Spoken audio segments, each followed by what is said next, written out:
What are the characteristics of God's teachers? Trust, development of trust, honesty, tolerance, and number 4, gentleness. Harm is impossible for God's teachers. They can neither harm nor be harmed. Harm is the outcome of judgment. It is the dishonest act that follows a dishonest thought. It is a verdict of guilt upon a brother and therefore on oneself. It is the end of peace and the denial of learning. It demonstrates the absence of God's curriculum and its replacement by insanity. No teacher of God but must learn, and fairly early in his training, that harmfulness completely obliterates his function from his awareness. It will make him confused, fearful, angry, and suspicious. It will make the Holy Spirit's lessons impossible to learn, nor can God's teacher be heard at all, except by those who realize that harm can actually achieve nothing. No gain can come of it.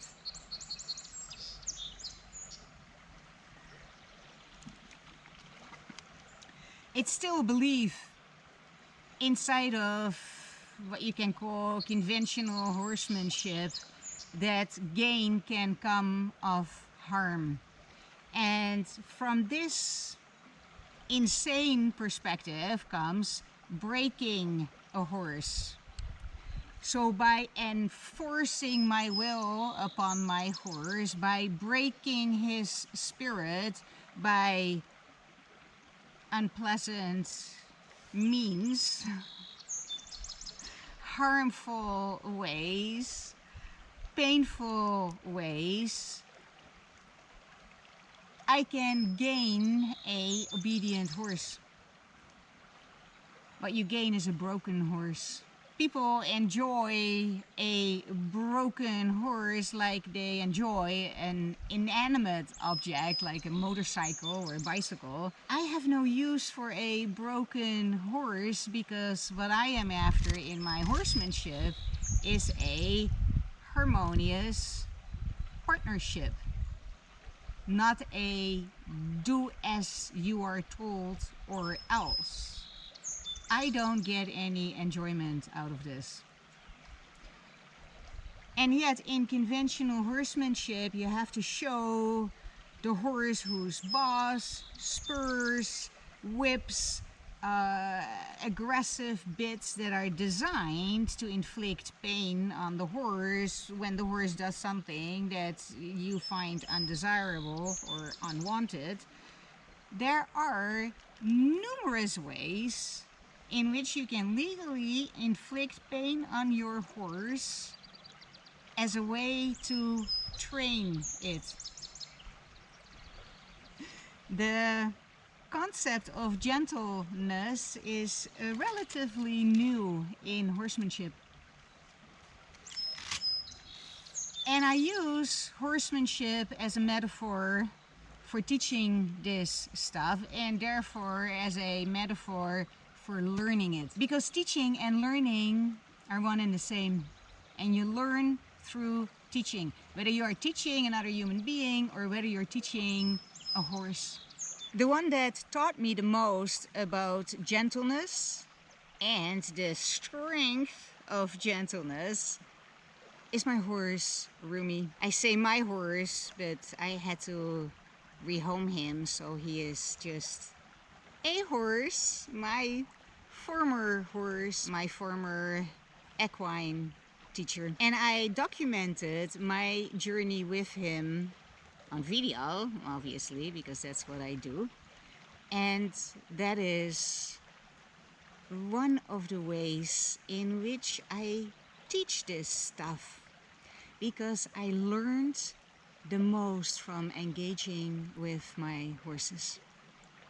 My ex-horses, my no longer mine horses. Rumi was my very first horse. I found him by accident, but according to A Course in Miracles, of course, nothing happens by accident, especially not relationships, be it with other human beings or be it with a horse. When he came into my life, he was a basket case. He was unapproachable. You couldn't even bribe him with a treat.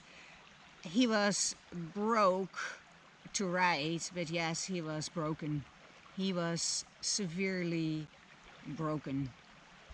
And in order to nurse him back to life, nurse him back to trust, to joy, to trusting humans again, which was his main, I had to develop a tremendous amount of gentleness. In order to help him, I had to model that I was trustworthy, that I would do no harm to him as he was expecting from humans. I had to develop an enormous gentleness and patience in order to help him heal from whatever trauma he suffered. And consequently, as you give, so shall you receive. I healed from the trauma that I went through. And that is a story that I am intending to tell on this YouTube channel. That was always my intention. I call it, as a working title, A Horse in Miracles, because through my relationship with him, I experienced miraculous healing in myself that then was reflected by my horse. A Course in Miracles teaches that teacher and learner are actually the same, and that you learn through teaching. And as I was teaching my horse to trust humans again, so I was teaching myself to trust humans again, starting with this human. And once I regained trust in myself, I could also engage with my fellow human beings at the basis of trust and gentleness and compassion and kindness. I learned to be gentle with Rumi when it comes to interpersonal relationships. I sometimes get a little feisty. I have been known to crack my metaphorical and entirely virtual whip. But even in that arena, I was given a student that taught me gentleness, and he taught me very well. Therefore, God's teachers are wholly gentle. I became a lot more gentle under your loving, gentle guidance, didn't I? They need the strength of gentleness, for it is in this that the function of salvation becomes easy. To those who would do harm, it is impossible. To those to whom harm has no meaning, it is merely natural.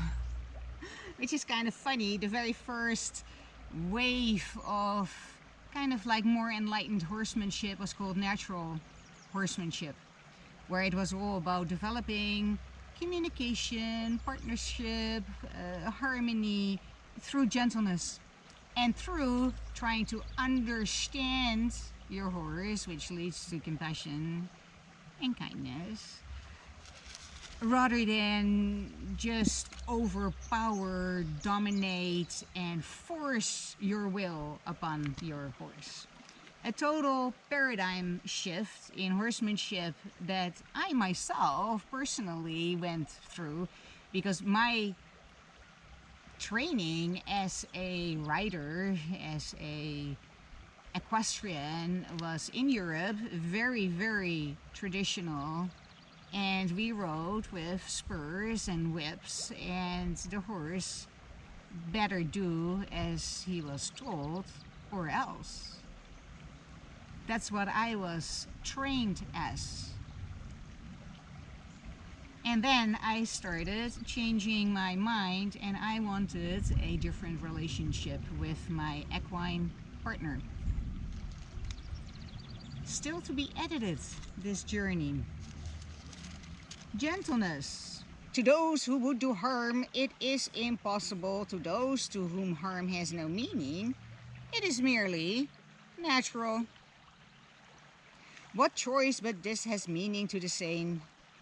Who chooses hell when he perceives a way to heaven? And who would choose the weakness that must come from harm in place of the unfailing, all-encompassing, and limitless strength of gentleness?